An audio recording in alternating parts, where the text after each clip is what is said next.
So this is my inspiration for this art piece. I am so fortunate to live among trees, and these big, tall, stately trees really speak to me. They just seem to have so much strength, and I love to create trees in my art.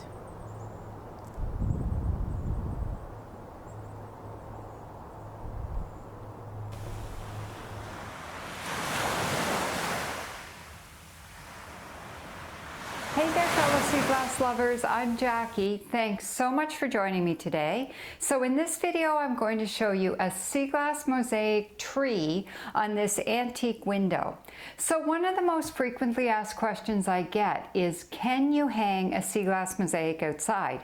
And my answer is always the same. I don't know, because I live in Nova Scotia, Canada, and we get fairly harsh weather here. We get a lot of snow, lots of wind, lots of rain, and I've never had the confidence to hang one of my sea glass mosaics outside because I'm afraid it may not hold up to the elements. So in an attempt to find out if it will hold up to the elements, I've done some extra preparation on this frame, and I'm planning to take a few extra steps to see if I can prepare this window well enough so that it will hold up to the elements. So if you want to see how I prepared the frame, I did do a video on that. I'll put a link to that in this video, and then you can check that out and go ahead and give it a try, because especially if you live in a climate that's fairly mild, you can probably hang these outside, especially if you're using an old window, because this is a window which is meant to hold up to the elements,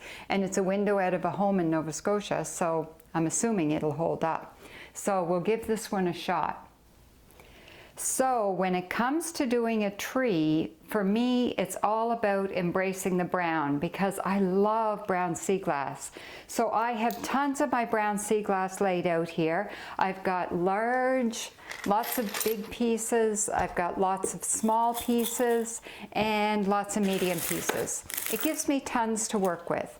Now, a few things I would point out here. You might notice I'm not following a pattern. I've started my tree and I'm just laying brown pieces on, and I'm going to kind of create it as I go. Find pieces that fit exactly where I want them to fit and glue them in place, and then, you know, I'll just figure it out as I go. I usually follow a pattern, but I decided not to for the purposes of this project. Now, another thing I would point out is that with my brown sea glass, if you look at pieces like this is a piece that I would consider not quite done yet. Usually when I pick up pieces like that, I throw them back into the ocean for some more time.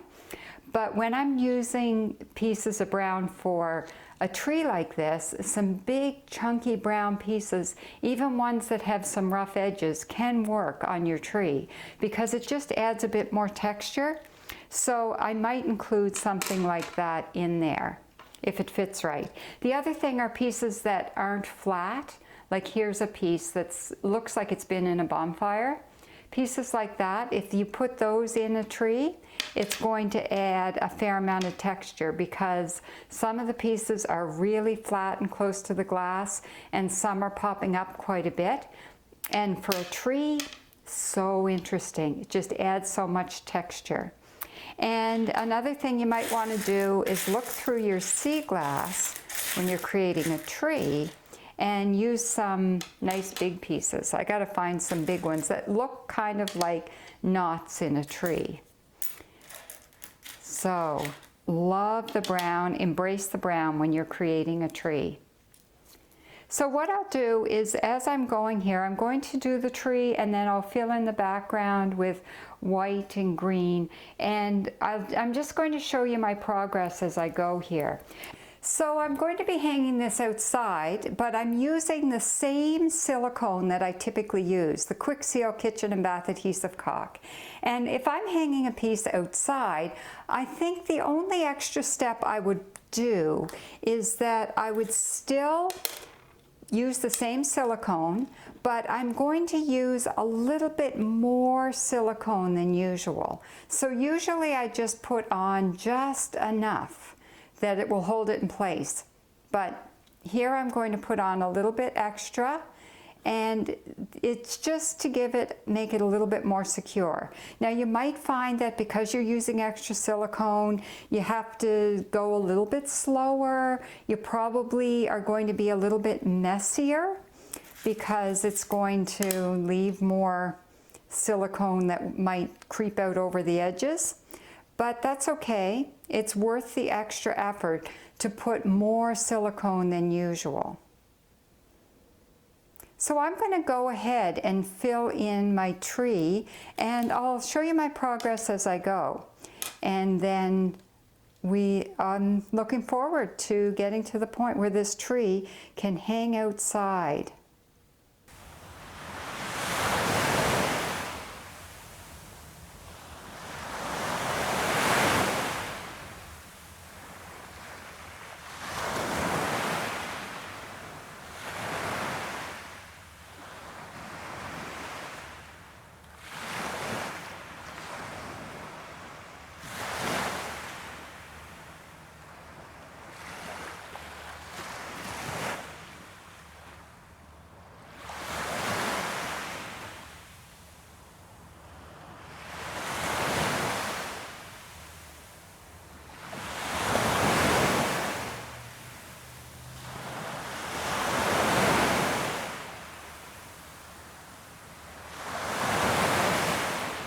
So I have my tree finished. I'm just going to do a little zoom in here so you can see some of the details.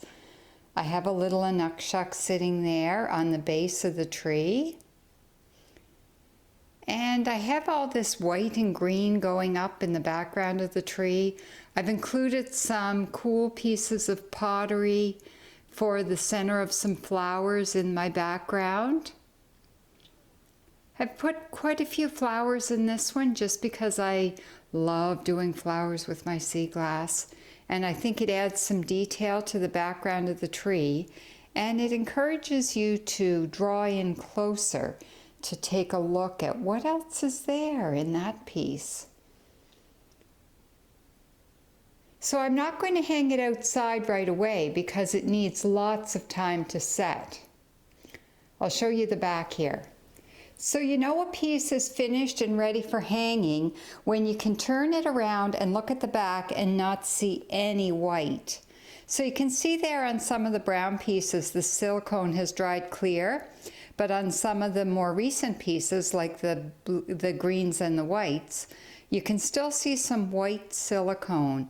So I know it's not ready for hanging yet. But because I want to hang this piece outside, I'm going to leave it even longer before I hang it. So I'm going to put it in the window and let it act as a bit of a privacy window for a while. And then when it's totally ready and I've decided exactly where and how I want to hang it outside, I will come back and show you another video of that. So I've placed this sea glass mosaic tree in its temporary home while it continues to set and get ready to be placed outdoors. And I really think this is a nice place for it to sit. You may be able to tell that my neighbor's house is right there. And by putting a sea glass mosaic in a window, it gives you some privacy from your neighbor. So you don't have to pull down a blind and totally block out the sunlight and everything in order to have some privacy from your neighbor. And it looks so pretty with the sun shining through, especially with that brown sea glass. As I may have mentioned in the past, I love brown sea glass, and this is the reason why. When that sunlight is coming through brown sea glass like that, it just looks spectacular. So I really hope you enjoyed this video and it answers some of your questions, and maybe it will encourage you to make a sea glass mosaic that you can hang outside in your garden or in your backyard and give you another way to enjoy sea glass in your life. So until next time, I hope you make it out to the beach, and happy sea glass hunting.